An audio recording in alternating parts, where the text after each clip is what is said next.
Depuis 1945, le Secours populaire français aide des millions de personnes dans le besoin. Pour en parler avec nous aujourd'hui, je reçois Sylvie Guérand, bonjour. Bonjour. Et Muriel Benatier, bonjour. Bonjour. Donc vous êtes secrétaire générale et secrétaire générale adjointe du comité local du Secours populaire à Bernay. Alors, il y a 2 mois sur notre antenne, vous aviez déjà alerté sur l'augmentation de la précarité après le premier confinement. Malheureusement, depuis, la France en a connu un second. On imagine que la situation ne s'est pas améliorée. Non, c'est pas amélioré. Des nouvelles personnes viennent encore s'inscrire. On a vu le retour de personnes qu'on avait perdues de vue pendant quelques mois ou quelques années. Non, la situation ne s'améliore pas, malheureusement. Alors justement, sur ces nouvelles personnes, de nouvelles familles vous ont rejoint. Oui. Quels sont le profil de ces personnes ? Il y a tout profil, des familles avec enfants, des personnes seules, des personnes âgées, tous les profils. Des familles après séparation, des femmes seules avec enfants après séparation aussi. Alors contrairement au premier confinement, le deuxième a été un peu plus souple en termes de mesures de restrictions sanitaires. Est-ce que vous avez pu maintenir votre activité plus facilement que lors du premier confinement ? Nous avons dû réfléchir à une nouvelle façon de procéder, puisque au premier confinement, c'était des colis, on fonctionnait avec des colis, et là, nous avons repris le libre service de la solidarité en prenant des rendez-vous avec les gens pour respecter justement la présence de personnes à chaque fois dans nos locaux, et en fin de compte, on a trouvé que ça s'était très bien passé, qu'on avait pu... le nombre réduit de personnes dans notre libre service nous a permis de créer plus de liens avec les familles accueillies. Alors, est-ce que vous avez l'impression que les mairies, les collectivités locales, l'État prennent ce problème de la précarité avec des mesures efficaces ? Est-ce qu'ils sont conscients de la gravité de la situation ? Je ne sais pas s'ils ont conscience de la gravité de la situation. On a eu quelques petites subventions qui sont arrivées via la préfecture, qui sont arrivées à la Fédération de l'Eure du Secours populaire. Donc on en a eu un peu les retombées. Je ne suis pas sûre qu'ils aient conscience de la gravité. Je ne suis pas sûre. Je ne sais pas. Là, j'avoue que... Oui, il y a des choses qu'ils voient, mais la détresse, l'isolement, je suis pas sûre qu'ils en aient une perception réelle. Est-ce que vous voyez ces sujets-là au quotidien depuis des années, vous confirmez que ça continue de se dégrader encore et encore ? Bien sûr. C'est ça qui nous inquiète, c'est que il y a eu la crise, de la Covid, mais il y a c'est déjà... Au-delà de la crise sanitaire, il y a une crise économique mais derrière. Mais bien sûr. Alors vous avez mis en place lors du premier confinement un système de colis. Est-ce que vous pouvez nous raconter comment ça se passait ? Et est-ce que vous l'avez renouvelé, ce système, pendant ce deuxième confinement ? Alors, les colis, il y avait une équipe de bénévoles, il y avait 2 bénévoles qui prenaient contact avec les familles, puisqu'on a les coordonnées des familles, on connaît la composition familiale. Donc ça, c'était la première chose. Il y avait donc les prises de contact avec les familles, et une autre équipe réaliser des colis en fonction du nombre de personnes dans la famille. Et après, on donnait rendez-vous aux familles, on distribuait à l'extérieur, sur le parking, les colis. C'est comme ça qu'on a fonctionné pendant les premiers mois de confinement. Après... On est même allé en distribuer chez des gens qui avaient des difficultés pour se déplacer, comme il n'y avait pas de transport en commun, on est allé les voir. Et on avait eu le soutien aussi des sauveteurs, de l'association des sauveteurs civils. Voilà. Alors contrairement au premier confinement, le deuxième, les gens pouvaient se déplacer dans vos locaux. Ça a été quand même plus simple pour vous en termes d'organisation et de relations aussi également. Oui, comme le disait Muriel tout à l'heure, on a laissé ouvert le libre service de la solidarité en en appliquant un protocole assez strict, hein, il n'y a pas plus de 4 personnes à la fois dans notre local, du libre-service.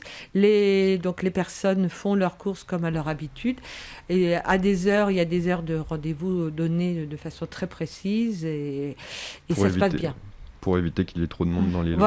Voilà. Et de toute façon, l'attente se faisait à l'extérieur, à l'extérieur des locaux. Et là, on a vu l'augmentation parce qu'avant, on faisait une journée le libre service de la solidarité, le jeudi. Et là, maintenant, on est obligé d'étendre à une demi-journée supplémentaire parce que on n'arrive plus sur la journée du jeudi à distribuer, à donner des rendez-vous.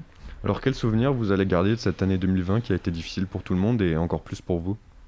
C'est une année difficile à gérer pour tout le monde, pour les personnes qui auront souffert, qui souffrent vraiment de cette crise. Ça a été compliqué pour nous les bénévoles, trouver des solutions parce que cette crise et tout ce qui en a suivi, les protocoles qui ont été mis en place, ça nous a obligés à repenser notre organisation, nos organisations. Et pour essayer d'être positive quand même, on voit un lien qui s'est créé avec nos familles. Et je dirais que ça, c'est la seule... Enfin, c'est le côté positif. Les relations avec les bénéficiaires, elles ont changé. Oui. Vous trouvez ? Oui. Justement, par rapport au protocole qu'on a installé, oui, il y a plus de proximité et plus de temps pour parler ce qui nous manquait avant. On y réfléchissait parce que ça manquait, on avait ce constat. Et donc, à travers notre nouvelle organisation, on a un peu trouvé une réponse à ce qu'on cherchait. Oui. Alors, ces évolutions vont se poursuivre dans le temps. Vous allez changer de méthode pour les prochaines années. Non, justement, c'est là le côté positif, c'est qu'on en a tiré des leçons et on pense qu'il faut continuer comme on l'a. Dans ce sens-là, oui, c'est sûr. Alors, concernant les prochaines manifestations, on sait qu'il n'y aura pas de fête de fin d'année cette année.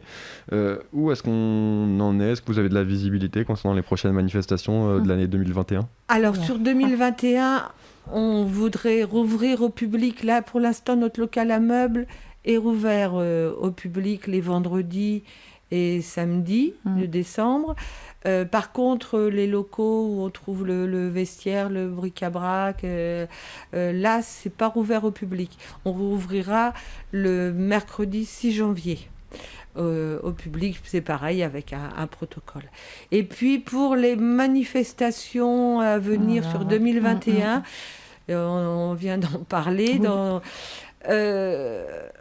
D'habitude, on organise une foire à tout, ce qu'on appelle la foire à tout des mamies, en février-mars. On organise un spectacle. Pour le moment, on va les repousser parce que ça nous semble un peu trop prématuré de prendre d'organiser ces choses-là dans de bonnes conditions.